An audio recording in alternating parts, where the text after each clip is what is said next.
नमस्कार दोस्तों, स्वागत है आपका आपके अपने चैनल द स्टडी हब में। दोस्तों आज की वीडियो लेक्चर में हम लोग असिस्टेंट बोरिंग टेक्नीशियन के पेपर को देखने वाले हैं। दोस्तों ये परीक्षा यूपीटीपीएससी ने 9 अगस्त 2015 में संपन्न कराई थी। तो दोस्तों इस वीडियो लेक्चर में आपको असिस्टेंट बोरिंग टेक्नीशियन के जो सामान्य अध्ययन के प्रश्न पूछे गए थे और इसके साथ साथ मैथमेटिक्स के जो प्रश्न पूछे गए थे उन सारे प्रश्नों को यहाँ पर दोस्तों हम लोग सॉल्व करेंगे। तो चलिए दोस्तों हम देखते हैं प्रश्न को। पहले पार्ट में दोस्तों सामान्य ज्ञान देखेंगे। तो पहला प्रश्न है आपका, उत्तर प्रदेश राज्य में गढ़ मेला प्रतिवर्ष कहाँ आयोजित किया जाता है? ऑप्शन है आपके अलीगढ़, मथुरा, गढ़मुक्तेश्वर या बरेली में। तो दोस्तों गढ़ मेला प्रतिवर्ष उत्तर प्रदेश राज्य में गढ़मुक्तेश्वर में आयोजित किया जाता है। दोस्तों ये गढ़मुक्तेश्वर आपका हापुड़ जिले में है, ठीक, गंगा के तट पर पड़ता है। तो ये यहाँ पर आपका तीसरा पार्ट सही हो जाएगा। नेक्स्ट क्वेश्चन है दोस्तों, यहाँ पर करंट का प्रश्न पूछा गया था। उस समय 2015 में परीक्षा संपन्न हुई थी, तो उसी समय के इर्द गिर्द के जो करंट पूछे गए थे, ज़्यादा महत्वपूर्ण प्रश्न नहीं करंट के, लेकिन फिर भी आंसर बता देंगे। दोस्तों यहाँ पर प्रश्न था, उत्तर प्रदेश सरकार द्वारा समाजवादी पेंशन योजना कब आरंभ की गई थी?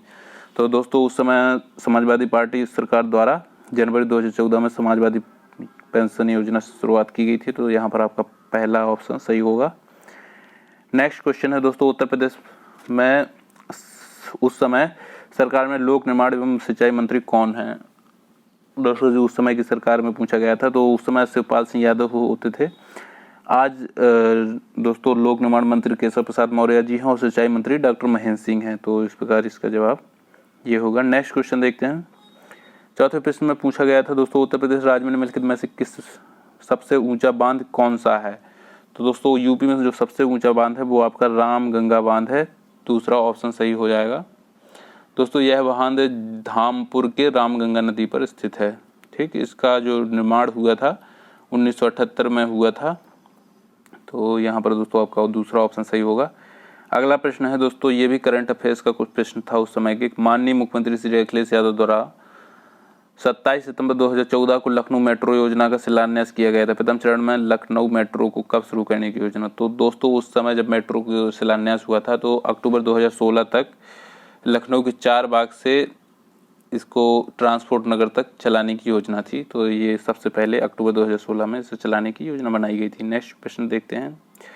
प्रश्न है, जनसंख्या की दृष्टि से उत्तर प्रदेश राज्य का कौन सा स्थान रखता है? तो दोस्तों उत्तर प्रदेश राज्य भारत में जनसंख्या की दृष्टि से प्रथम स्थान रखता है। टोटल दोस्तों 16.51% जनसंख्या यहाँ पर निवास करती है पूरे देश की। नेक्स्ट क्वेश्चन देखते हैं।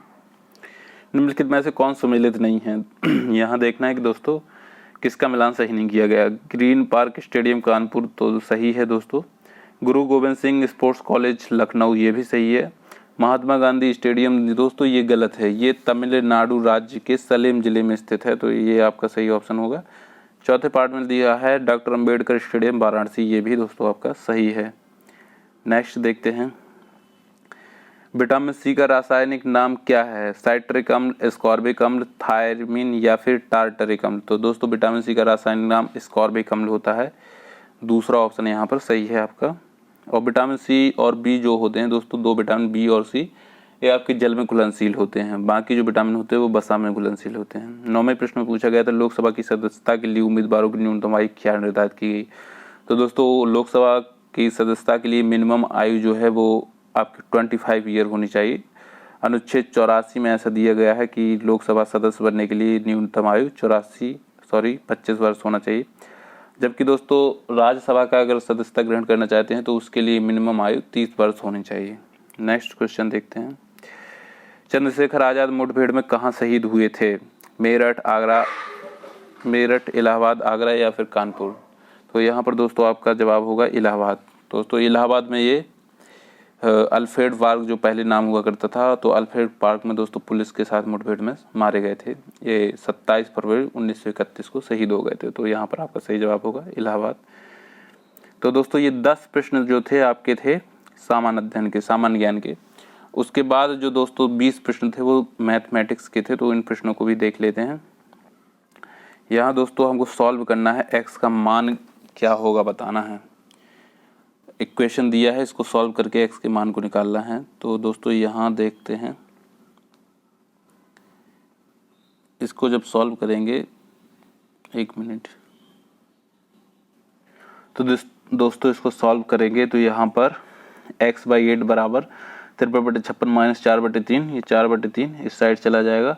जब यहाँ एलसीएम लेंगे 56 दोस्तों, ऊपर 53 रहेगा, 53 माइनस ये 3 से डिवाइड करेंगे, यहाँ पर 7 है, 4/7 है, तो यहाँ 8 चौको 32 हो जाएगा। जब इससे 53 से 32 घटाएंगे तो दोस्तों 21 रहेगा, ऊपर 21 आएगा आपका, 21 बटे नीचे 56 रहेगा। तो दोस्तों ये 8 से 56 कट जाएगा 7 बार, और 7 से 21 3 बार कट जाएगा, तो यहाँ पर आपका 3 आंसर आ जाएगा। अब दोस्तों नेक्स्ट क्वेश्चन देखते हैं। अगले प्रश्न में दोस्तों कह रहा है कि 25 छात्रों की एक कक्षा में छात्रों के प्राप्तांकों का मध्यमान 43 था। जांच करने के बाद 2 त्रुटियों को पता चला, जिनको शुद्ध करने के पश्चात एक छात्र के 35 अंक बढ़ गए तथा एक छात्र के 10 अंक कम हो गए। शुद्ध मध्यमान ज्ञात करना है। दोस्तों यहाँ पर डिफरेंस क्या है, 35 एक के बढ़े और एक के 10 कम हो गए। टोटल स्टूडेंट दोस्तों 25 थे। 25 का जो है एवरेज आपको दिया गया था कि 43 है, ठीक। और यहाँ जब गलती पता चली तो दोस्तों एक के 35 अंक बढ़े और एक के 10 घटे, तो ओवरऑल डिफरेंस जो आएगा 25 दोस्तों हमने कम लिया है। तो 25 जो है वो पर प्रत्येक स्टूडेंट को, क्योंकि हमें एवरेज में जोड़ना है, तो 25 प्रत्येक स्टूडेंट को बराबर बराबर दे दिया जाएगा। तो 25 से डिवाइड करेंगे तो एक प्रत्येक स्टूडेंट को एक एक एवरेज में फ़ायदा हो जाएगा। 43 दोस्तों एवरेज है, तो हमारा 44 हो जाएगा। यहाँ पर आपका दूसरा ऑप्शन सही हो जाएगा। नेक्स्ट क्वेश्चन है, यहाँ पर दोस्तों कह रहा है एक आयताकार बाग की लंबाई एवं चौड़ाई क्रमशः 40 मीटर और 30 मीटर है। उसके बाहर चारों तरफ एक 10 मीटर चौड़ा रास्ता बनाया गया। रास्ते का क्षेत्रफल बताना है। तो पहले तो दोस्तों जो हमारे पास बाग है आयताकार इस तरह है, पहले ये 30 मीटर चौड़ा है और 40 मीटर आपका लंबा है, ठीक। अब 10-10 मीटर का दोस्तों रास्ता बनाना है, तो चारों तरफ एक फिर से बड़ा बाग बनेगा। ये इधर 10 रहेगा, इधर भी 10 रहेगा, इधर भी 10 रहेगा। तो दोस्तों ये जो ओवरऑल जो लंबाई है 40 थी, 40 से 60 हो जाएगी, और जो चौड़ाई 30 थी, 30 से 50 हो जाएगी। तो अब रास्ते का क्षेत्रफल बताना है। तो दोस्तों जो आपका बाहर का जो आयत होगा उसका क्षेत्रफल माइनस अंदर के आयत का क्षेत्रफल, तो जो निकलेगा वो आपका रास्ते का क्षेत्रफल निकल आएगा। बाहर के क्षेत्रफल में लंबाई गुणा चौड़ाई जो है आपका होता है सूत्र जब आयत का क्षेत्रफल निकालते हैं। तो दोस्तों 60 और 50 का गुणा करेंगे तो 3000 हो जाएगा। 6 पंचे 30, 30 और 2 जीरो पहले से हैं, तो बाहर वाले का 3000 हो गया, अंदर वाले का 30 और 40 था, 4 3 12, यानी बाहर 1200 अंदर वाले का आ जाएगा। तो दोनों का डिफरेंस निकालेंगे तो दोस्तों 1800 जो है आपका रास्ते का क्षेत्रफल आ जाएगा। तो ये आपका तीसरे पार्ट में दिया गया है, यही सही हो जाएगा। यहाँ पर दोस्तों 14वें प्रश्न में बताना है कि यदि त्रिभुज की भुजाएं 8 सेंटीमीटर, 6 सेंटीमीटर, 18 सेंटीमीटर हो तो त्रिभुज होगा। तो दोस्तों इसमें सबसे पहले देख लेंगे कि त्रिभुज की भुजा जो कंडीशन होती है कि 2 भुजाओं का योग तीसरे से बड़ा होता है, वो फुलफिल हो रहा है कि नहीं। तो दोस्तों 6 और 8 दोनों को जोड़ेंगे तो 14 होगा। 14 है दोस्तों तीसरी भुजा से बड़ा होना चाहिए, लेकिन यहाँ पर छोटा है, तो यहाँ पर त्रिभुज बनेगा ही नहीं, तो त्रिभुज संभव नहीं है। आपका चौथा पार्ट सही हो जाएगा। नेक्स्ट क्वेश्चन देखते हैं। निम्नलिखित बीजीय व्यंजकों में से कौन से व्यंजक बहुपद नहीं है। तो दोस्तों बीजीय व्यंजक बहुपद तब होता है जब जो चर होते हैं, चर मतलब जो वेरिएबल्स होते हैं, जैसे x हो गए, y हो गए, इनकी जो घात हो वो पूर्णांक में होना चाहिए। तो जैसे यहाँ x स्क्वायर में दिया है, पहले में सही है। दूसरे में दोस्तों जो x है स्क्वायर रूट में दिया है यहाँ पर, तो दोस्तों ये आपका बहुपद नहीं होगा। बहुपद में कंडीशन होती है कि उसमें जो चरों की घातें हों वो पूर्णांक में हों। बाकी दोस्तों तीसरे ऑप्शन में भी पूर्णांक में है, चौथे में पूर्णांक में, तो आपका सही जवाब दूसरा ऑप्शन हो जाएगा। नेक्स्ट क्वेश्चन देखते हैं। यहाँ पर दोस्तों 1 से 10 तक की धनात्मक सम संख्याओं को समांतर माध्य ज्ञात करना है। तो 1 से 10 तक की सम संख्याएं कौन कौन सी होती? 2 के बाद होता है 4 के बाद 6 के बाद 8 और 8 के बाद 10। समांतर माध्य ज्ञात करना है तो जितनी संख्या होंगी उनका डिवाइड करना पड़ेगा, ये होगा। तो 2 4 6 6 12 और 8 20 और 20 और 10 30/5, यानी 5 से डिवाइड करेंगे 6 आ जाएगा। तीसरा ऑप्शन आपका सही हो जाएगा। नेक्स्ट क्वेश्चन देखते हैं। निम्नलिखित बंटन का बहुलक ज्ञात कीजिए। पद दिए गए हैं, बारंबारता दी गई है। 10 15 20 25 30 ये आपके पद हैं। बारंबारता तो दोस्तों जो पद सबसे ज़्यादा बार आता है वही उसका बहुलक होता है। तो यहाँ 18 बार आया है आपका 20वां पद, तो यही आपका बहुलक होगा। चौथा ऑप्शन आपका सही हो जाएगा। यहाँ पर दोस्तों इसको सरल करके बताना, जब माइनस का चिन्ह अंदर जाएगा तो माइनस ए हो जाएगा, प्लस 9 भी हो जाएगा, तो 2a से माइनस ए जाएगा तो a, और 9 भी जुड़ेगा तो 9 5 14 b हो जाएगा। तो यही आपका आंसर हो जाएगा, यानी दूसरा पार्ट सही हो जाएगा। इस प्रश्न में दोस्तों कह रहा है दो संख्याओं का अनुपात 5:9 है, प्रत्येक संख्या में 9 जोड़ने पर उसका अनुपात 16:27 हो जाता है, दोनों में से एक संख्या ज्ञात कीजिए। पहले जो अनुपात है 5:9 है, ठीक। दूसरा है जो 16:27 है दोस्तों, यहाँ 27 है। कह रहा है कि 9 जोड़ रहे हैं दोनों में, तो 9 जोड़ने के बाद दोस्तों ये जो डिफरेंस है रेशियो का बराबर होना चाहिए, क्योंकि हम समान संख्या जोड़ रहे हैं।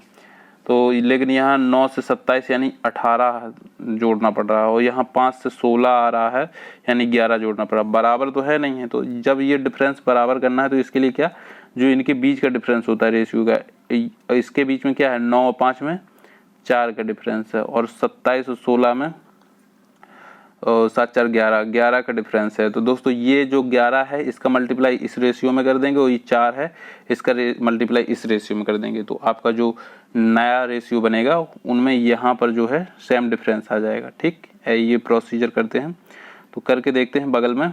तो दोस्तों 5:9 है, इसमें हमको 11 का मल्टीप्लाई करना है, तो यहाँ 55:99 हो जाएगा, ठीक। और जो दूसरा नीचे वाला रेशियो था 16 और 27, इसमें 4 का, तो यहाँ 64 जब 4 का 27 में गुणा होगा तो 7 चौक 28, 8 2 7 दूनी 14 15 16, यहाँ 108 आएगा। यहाँ 4 का गुणा करना, 4 दूनी 8 2 10, 108 आ जाएगा दोस्तों नीचे 27 में। तो यहाँ देखेंगे इसमें दोस्तों बढ़ाएंगे तो ये 9 इधर बढ़ रहा है, 9 इधर बढ़ रहा है, यानी ये सेम हो गया, क्योंकि हम समान संख्या जोड़ रहे थे 9। तो दोस्तों यहाँ 9 रेशियो की वैल्यू भी 9 संख्या से पता चल रहा है, 9 जोड़ रहे हैं तो 9 रेशियो की वैल्यू 9 है, एक रेशियो की 1 हो जाएगी। तो कह रहा है दोनों में से एक संख्या होगी, तो ये जो है संख्या सेम वही संख्या लिखी हैं जो हमको चाहिए हैं। तो पहली वाली संख्या में या तो 55 या 99 होगा, तो यहाँ 99 आपका आंसर है, तो चौथा आपका सही जवाब हो जाएगा। यहाँ पर दोस्तों कह रहा है निम्न आंकड़ों की माध्यिका ज्ञात कीजिए। तो जो आपके दिए गए हैं आंकड़े उनकी माध्यिका, तो दोस्तों जब माध्यिका ज्ञात करते हैं तो जो आंकड़े हैं उनको आरोही क्रम में लिखते हैं। तो आरोही क्रम में हम लिखे ले रहे, सबसे छोटा 4 है, यहाँ सबसे पहले 4 लिखा, फिर 4 के बाद दोस्तों आपकी दूसरी संख्या 5 आएगी, 5 के बाद दोस्तों 8 है, 8 के बाद 9 है, 9 दोस्तों 2 बार है, ये भी है और ये भी है, तो 9 2 बार लिख देंगे, 9। फिर इसके बाद है 10 है, 10 के बाद दोस्तों है 13, 13 के बाद है 16, 16 के बाद है 17, 17 के बाद है 18। ये अपने आरोही क्रम में लिखा, बढ़ते क्रम में 1 2 3 4 5 6 7 8 9 10 संख्या है। तो दोस्तों ऐसी स्थिति में माध्यिका ज्ञात करने का फॉर्मूला होता है n/2वां पद। तो 10 है तो 10/2 यानी 5वां पद, फिर होता है प्लस n/2 + 1वां पद। तो n/2 5 + 1 यानी 6वां पद होगा, और डिवाइड कर देते हैं इसको 2 से।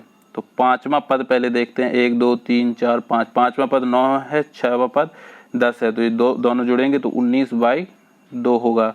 जब भाग देंगे तो दोस्तों 19 का भाग देंगे तो 9.5 आ जाएगा, यानी आपका जो सही जवाब होगा वो पहला ऑप्शन ये माध्यिका निकल आएगा। तो दोस्तों ये आपको समझ में आ गया होगा। क्वेश्चन, नेक्स्ट क्वेश्चन देखते हैं।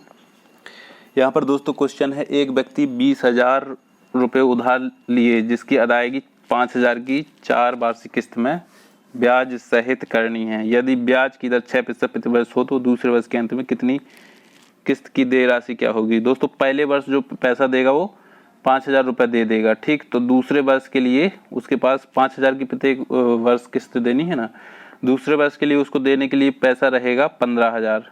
अब 15,000 रुपये जो है वो मूलधन है, इस पे हमको दोस्तों दूसरे वर्ष पैसा देना है। तो 5,000 रुपये की तो किस्त ही दे रहा है वो हर महीने, हर मतलब 4 वर्ष में करना है, यानी दूसरी किस्त जो दे रहा है वो 5,000 की दे रहा, ठीक। और 15,000 पे दोस्तों उससे ब्याज भी देना 6% की दर से। तो 15,000 का 6% निकालेंगे तो मल्टीप्लाई 6 करेंगे और डिवाइड करेंगे 100 से, तो 15 छक्कर 90 हो जाएगा, यानी 900 हो जाएगा। तो दोस्तों दूसरी किस्त में वो 5,000 रुपये देगा प्लस 900 रुपये ब्याज के देगा, यानी टोटल 5,900 रुपये उसे अदा करना पड़ेगा। यहाँ पर आपका पहला ऑप्शन सही हो जाएगा।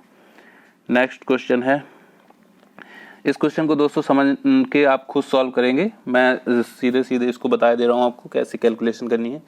पंकज ने एक टीवी सेट 13,020 में जिसमें 8.5% बिक्री का सम्मिलित है और मोबाइल फ़ोन 7,525 में का खरीदा जिसमें 7.5% बिक्री का सम्मिलित है और एक फ्रिज 11,990 में जिसमें 10% बिक्री का सम्मिलित है। तो दोस्तों अब कह रहा है कि क्रय तीनों वस्तुओं के अंकित मूल्य पर दोस्तों बिक्री का जब सम्मिलित कर लेते हैं फिर इसके बाद बेचा जाता है। तो मान के चलो इसका अंकित मूल्य जो है आपका टीवी सेट का हम निकाल के बता दे रहे हैं। टीवी का जो मार्क प्राइस होगा उसमें 8.5% इसने बढ़ाया होगा, फिर 13,020 में बेचा होगा, यानी 108 100% अगर रेट रहता है तो उसमें 8.5 बिठाना है, 108.5 बटे 100 और बराबर जो है उसने 13,020 में बेच दिया। ये इस तरह एक क्वेश्चन बनाएंगे तो यहाँ से दोस्तों आपका टीवी का जो है मार्क प्राइस निकल के आ जाएगा, 100 का यहाँ मल्टीप्लाई होगा और 108 का डिवाइड हो जाएगा, तो जो आपका रेट निकलेगा वो निकलेगा 12,000। ठीक, ये टीवी का निकलेगा। इसी प्रकार प्रोसेस इसमें करनी है। यहाँ पर जो है मोबाइल का जो है विक्रय जो मार्क प्राइस होगा उसमें 7.5% बढ़ा के 7,525 के बराबर करेंगे तो जो आपका निकल के आएगा मोबाइल का वो आपका निकल के 7,000 आ जाएगा। ठीक, तो यहाँ 12,000 और 7,000 मोबाइल के निकल के आएगा। फिर इसके बाद आपका जो लास्ट में है क्या है, फ्रिज का जो दोस्तों अंकित मूल्य निकलेगा वो निकलेगा 10,900। सेम प्रोसीजर करना है ऐसे ही। अब इन तीनों को जोड़ देंगे तो दोस्तों आपका जो आंसर आएगा 29,900 आएगा। ठीक, 29,900 दोस्तों आंसर में नहीं है, तो आपके उत्तर जो दिए गए थे उसमें ये उत्तर नहीं था, तो दोस्तों जो सही आपका आंसर होगा वो 29,900 ही होगा। नेक्स्ट क्वेश्चन देख लेते हैं। यहाँ पर दोस्तों sin x/2 का मान ज्ञात करना है। cos x की वैल्यू 3/4 दी गई है। दोस्तों आपको cos x का एक फॉर्मूला पता होगा, cos 2x का आपने याद किया होगा, साइन के पदों में भी और कॉस के पदों में भी। और तो ये फॉर्मूला होता है दोस्तों 1 - 2 साइन स्क्वायर एक्स। ये यहाँ इसका जस्ट आधा चला जाता है। अगर मान के चलो यहाँ x है तो यहाँ पर x/2 हो जाएगा। बस यही हमको फॉर्मूला चाहिए था।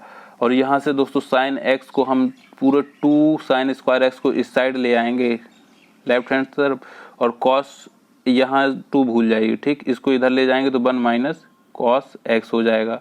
और यहाँ पर दोस्तों जो इसका 2 है वो नीचे चला जाएगा और ये स्क्वायर है तो इसको इधर स्क्वायर रूट, यानी आपका साइन x का x/2 का जो फॉर्मूला बना वो आपका बन जाएगा 1 - cos x/2। ठीक, स्क्वायर रूट के अंदर ये 1 दोस्तों यहाँ पर स्क्रीन पे सही से चल नहीं रहा, अभी व्यवस्था हो जाएगी, इसके बाद इसको एकदम क्लियर कट चलेगा। तो यहाँ cos x 1 - cos x/2 square root मतलब स्क्वायर रूट है यहाँ पर। तो अब cos x की वैल्यू 3/4 है दोस्तों। जब इसको सॉल्व करेंगे तो आपका जो सही आंसर आएगा वो 3/4 रखेंगे तो यहाँ पर 4 से 3 घट जाएगा, यानी नीचे आएगा 4 आ जाएगा, ऊपर 1 बचने वाला है और यहाँ 2 रहेगा और स्क्वायर रूट रहेगा। आंसर जो आएगा वो आएगा आपका 2√2। दोस्तों यहाँ पर आपका उत्तर यहाँ पर गलत छप गया है, यहाँ पर 1/2√2 जो है सही आंसर आएगा दूसरे ऑप्शन का। तो ये इसको सुधार लीजिए, ऑप्शन में सही कर लीजिए, 1/2√2 ये सही आंसर आएगा। आसान क्वेश्चन है, आप खुद से लगा सकते हैं, बस फॉर्मूले पता होना चाहिए। समांतर चतुर्भुज एबीसीडी में विकर्ण AC बराबर BD हो तो ABC। दोस्तों जब समांतर चतुर्भुज की आपको कंडीशन पता होगी, आमने सामने की भुजाएं बराबर हों और समांतर हों, ऐसे बनता है। एक मिनट, ऐसे भी बन सकता है, ऐसे भी बन सकता है, ये भी समांतर चतुर्भुज, यानी ये सामने सामने की भुजाएं बराबर हों और आपके समांतर भी हों। अब अगर इसको ही हम मान ले रहे हैं ABCD, तो कह रहा है कि विकर्ण बराबर हैं AC और BD। दोस्तों जैसा ये बना है इसमें तो कभी किसी भी हालत में विकर्ण बराबर नहीं हो सकते, AC बड़ा होगा आपका BD से, लेकिन जब विकर्ण बराबर होंगे तो दोस्तों ये आयत बन जाएगा इस तरह, यानी आयत बनाता हूँ, ऐसे बन जाएगा ABCD। तो जब दोस्तों विकर्ण बराबर की बात करता हो तो वो समांतर चतुर्भुज आपका आयत बन जाएगा। तो कह रहा है कि ABC का मान बताना है कोण का। तो दोस्तों ये आपका है ABC, तो इसकी 90 डिग्री वैल्यू होगी। ये आपका तीसरा पार्ट सही हो जाएगा। अगला प्रश्न है यहाँ पर दोस्तों, ये टाइम एंड वर्क का क्वेश्चन है। कह रहा है यदि राम और श्याम एक कार्य को 36 दिन में पूरा करते हैं और श्याम और घनश्याम उसी कार्य को 45 दिन में पूरा करते हैं तथा राम और घनश्याम उसी कार्य को 60 दिन में पूरा करते हैं, तो अकेला राम उस कार्य को कितने दिन में पूरा करेगा। तो पहले दोस्तों कह रहा राम और श्याम की बात कर रहा, ये आपका 36 डेज में कंप्लीट कर रहा। फिर कह रहा है कि श्याम और घनश्याम जो है वो आपका 45 दिन में सेम टू सेम कार्य कर रहे हैं। फिर इसके बाद कह रहा है राम और घनश्याम ये दोनों मिलकर काम को कर रहे हैं 60 दिन में। ये आपका 3 जानकारी दे दी गई। यहाँ दोस्तों सही से चल नहीं पा रहा, तो आसान नहीं है, ऐसे ही कर सकते हैं, लेकिन थोड़ा लिखना पड़ेगा। दोस्तों यहाँ पर आपको पता चल गया कि इतने दिनों में ये काम कर रहे हैं। तो मान के चलो एक काम हम एज्यूम कर लेते हैं एलसीएम लेके कि टोटल काम कितना है। 36, 45, 60 का जो एलसीएम आएगा दोस्तों 180 आएगा। ठीक, अब यहाँ 36 से 180 में डिवाइड करेंगे तो आपका 5 बार कट जाएगा, क्योंकि 18 से 180 10 बार कटता है, 36 का दुगना होता है तो 5 बार कट जाएगा। 45 से 4 बार कट जाएगा, ठीक, ये 4 टाइम्स। और 60 से दोस्तों 3 बार। तो यहाँ से ये पता चल रहा राम और श्याम 36 यूनिट रोज काम करते हैं, तो 180 यूनिट काम करेंगे 5 यूनिट पर डे के हिसाब से। ठीक, 5 यूनिट डेली काम करते हैं। 36 दिन में पूरा कर रहे हैं, तो 5 यूनिट डेली काम करना पड़ेगा यहाँ राम और श्याम को। और श्याम और घनश्याम को 4 यूनिट रोज करना पड़ेगा, और ये राम और घनश्याम को 3 यूनिट रोज ये काम कर रहे हैं। तो दोस्तों इन सबको जोड़ देते हैं, इन सबको जोड़ देंगे तो ये दो बार जुड़ जाएंगे सब लोग।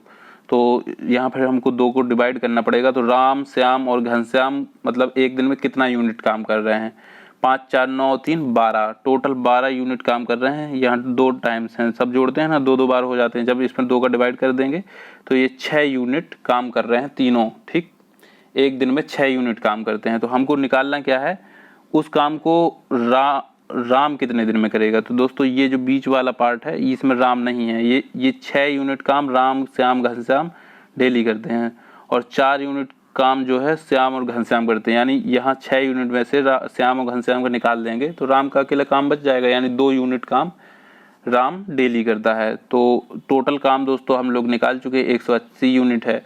तो 2 यूनिट डेली करता है, तो 180 यूनिट काम करने के लिए 2 का डिवाइड कर देंगे, यानी 90 दिन उसको पूरे लग जाएंगे। तो यहाँ आपका तीसरा पार्ट सही हो जाएगा। अगला प्रश्न देख लेते हैं। एक लंबवृत्तीय बेलन के आधार का क्षेत्रफल 100 वर्ग सेंटीमीटर और उसकी ऊंचाई इतना है 4.7 सेंटीमीटर। इसका आयतन, दोस्तों आयतन क्या होता है, आधार का क्षेत्रफल गुणे ऊंचाई ही तो होता है। जैसे ये आपका हो तो पाई आर स्क्वायर ये आधार का क्षेत्रफल होता है, और गुणे h मल्टीप्लाई कर देते आयतन निकल आता है। ये ऑलरेडी 100 दिया गया है, 4.7 सेंटीमीटर इसकी क्या दी गई है, ऊंचाई दी गई है। दोनों को मल्टीप्लाई कर देंगे तो 470 वर्ग सेंटीमीटर स्क्वायर बन जाएगा। चौथा पार्ट आपका सही हो जाएगा। चलिए अब अगला प्रश्न देखते हैं। 27वें प्रश्न में दोस्तों क्या कह रहा है, एक विमान अपने निर्धारित समय से 30 मिनट देरी से चलता है और 1200 किलोमीटर की दूरी पर स्थित अपने गंतव्य स्थान पर समय से पहुंचने के लिए वह अपनी सामान्य गति में 200 किलोमीटर प्रति घंटा की वृद्धि कर देता है। विमान की सामान्य गति क्या है। तो दोस्तों टाइम की अगर हम बात करें तो दोनों स्थिति में वो बराबर, अगर दूसरी कंडीशन में पहुंचता है तो उसे उतना ही समय वो कवर कर ले रहा है स्पीड बढ़ा के। तो दोस्तों समय बराबर होता है दूरी बटे चाल। मान के चलो उसका जो है दोस्तों यहाँ पर हम मान लेंगे विमान की जो चाल है वो x किलोमीटर प्रति घंटा है। यहाँ पर दोस्तों x किलोमीटर प्रति घंटा इसकी हमने चाल मान ली है। ठीक, x। तो पहली कंडीशन में दोस्तों समय लगेगा 1200, जब वो अपना सही स्पीड से चलता है समय बराबर होता है दूरी बटे चाल। ठीक, लेकिन दूसरी कंडीशन में क्या कहता है, वो 1 घंटा लेट निकलता है, आधा घंटा, और फिर भी वो कवर कर लेता है। कैसे, टाइम उतना ही लगना चाहिए, 1200 किलोमीटर ही दूरी उसको तय करनी है, बटे समय बराबर होता है दूरी बटे चाल। दूरी चाल जो है वो x प्लस इसमें 200 बढ़ा देता है। ठीक दोस्तों, इस इक्वेशन को फिर से लिखता हूँ, 1200 बटे x, ये टाइम लग रहा था, बाद में दोस्तों 1/2 आधा घंटा प्लस 1200, दूरी तो वही थी, इसने क्या किया, चाल को अपनी x प्लस 200 कर दिया ये, ठीक। तो ये टाइम जो है पहले लग रहा था, बाद में भी उतना ही टाइम, क्योंकि उसने कवर किया है, तो ये सेम एक बराबर हो जाएंगे दोस्तों। इस इक्वेशन को हम या तो सॉल्व करेंगे, क्वाड्रेटिक बना के इसको सॉल्व कर सकते हैं, या फिर दोस्तों जल्दी करने के लिए हम जो विकल्प दिए हैं विकल्पों का सहारा लेंगे, x की वैल्यू जल्दी यहाँ पर पुट अप करेंगे और जिसमें भी सेटिस्फाई हो जाएगा वो आपका सही जवाब हो जाएगा। तो दोस्तों यहाँ x बराबर 600 जब रखते हैं तो आपका सही आंसर आ जाता है। तो यहाँ 600 रखेंगे तो यहाँ 2 आ जाएगा, इसको भी जब 600 रखेंगे x की जगह तो यहाँ पर 600 प्लस 800 जो कटेगा, तो यहाँ पर ये आपका आधा है प्लस यहाँ पर 3/2 बच जाएगा, दोनों जुड़ के आपका दोस्तों 2 हो जाएगा। इस प्रकार ये आपका सेटिस्फाई हो जाएगा। तो यहाँ पर 600 आपकी 600 किलोमीटर प्रति घंटा विमान की चाल होगी। नेक्स्ट क्वेश्चन देखते हैं। एक दुकानदार ने 2 घड़ियों को 3600 में बेचा, एक घड़ी पर 20% का लाभ हुआ, दूसरी घड़ी पर उसे 20% की हानि हुई, उसे कुल कितना लाभ हुआ। दोस्तों ऐसी स्थिति हो जब 2 वस्तुओं को समान मूल्य पर बेचा जाए तथा उनके एक पर उतने प्रतिशत का लाभ हो रहा हो जितना दूसरे पर हानि हो रही हो, तो अंतिम रूप में दोस्तों हानि ही होती है, और हानि का जो प्रतिशत होता है उसके लिए फॉर्मूला होता है लाभ या हानि प्रतिशत का स्क्वायर बटे 100। तो दोस्तों 20% का लाभ या हानि हुई, इसका स्क्वायर करना पड़ता है बटे 100, ठीक। तो यहाँ 400 बटे 100 होगा, तो 400 में 100 को डिवाइड करेंगे तो 4% हानि हो जाएगी। तीसरा ऑप्शन सही हो जाएगा। अगला क्वेश्चन है, रहीम ने व्यापार 50,000 लगाकर प्रारंभ किया, 2 माह बाद करीम ने 60,000 लगाकर व्यापार में साझेदारी कर ली और उसके 4 माह पश्चात सलीम ने 1 लाख रुपए लगाकर व्यापार में साझेदारी कर ली। 1 वर्ष बाद तीनों के लाभ। दोस्तों जो लाभ का रेशियो होता है वो होता है टोटल कितना धन लगाया और कितने टाइम तक रहा, ये दोनों का मल्टीप्लाई करना पड़ता है।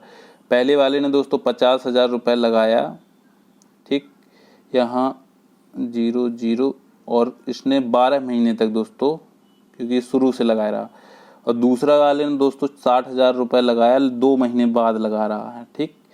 तो यहाँ पर ये 2 माह बाद यानी 10 महीने, और तीसरे वाले ने 4 महीने बाद, यानी इसके 2 महीने बाद इसके 4 महीने बाद, यानी टोटल 6 महीने बाद, यानी इसने लास्ट में पूरे साल में 6 महीने ही पैसे लगाए, और इसने टोटल कितना 1 लाख रुपए लगाया, 1 लाख रुपए 50 और प्लस गुणे, और इसने 6 महीने ही लगाया। तो दोस्तों इनका जो रेशियो होगा वही इनके लाभ का रेशियो होगा।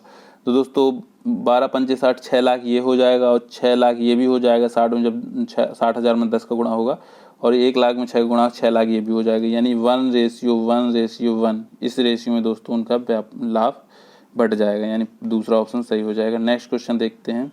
एक लंबवृत्तीय शंकु की त्रिज्या एवं ऊंचाई क्रमशः 6 सेंटीमीटर एवं 8 सेंटीमीटर, इसकी तिर्यक ऊंचाई बताना है। दोस्तों इस तरह ये शंकु रहता है, यहाँ पर ऐसे बनता है। तो ये रेडियस दोस्तों आपको दे रहा है, त्रिज्या 6 सेंटीमीटर और ऊंचाई जो है, ये हाइट जो है आपको दोस्तों 8 सेंटीमीटर दे रहा है। तो आपको ये जो है तिर्यक ऊंचाई बताना है। दोस्तों ये पाइथागोरस प्रमेय लगाएंगे, 8 का स्क्वायर करेंगे, धन 6 का स्क्वायर रूट के अंदर कर देंगे, तो आपका निकल के आ जाएगा 8 × 64 और 6 × 36, 64 36 जोड़ेंगे तो 100 हो जाएगा। 100 का स्क्वायर रूट निकालेंगे तो यहाँ 10 आपका आंसर आ जाएगा। तो दोस्तों यहाँ पर जो अभी आपने पेपर देखा ये आपका था असिस्टेंट बोरिंग टेक्नीशियन का पेपर। तो दोस्तों इस परीक्षा में जो प्रश्न पूछे गए थे, मैथ के प्रश्न थे 20 और हिंदी के प्रश्न सामान्य ज्ञान के 10 प्रश्न थे, ये आपने कंप्लीट किए। तो दोस्तों वीडियो अगर पसंद आई तो लाइक कीजिएगा, ज़्यादा से ज़्यादा दोस्तों को मदद शेयर भी करिएगा। नेक्स्ट वीडियो लेक्चर में फिर से मिलेंगे नए प्रश्नों के साथ, नए पेपर के साथ। तब तक के लिए जय हिंद, जय भारत।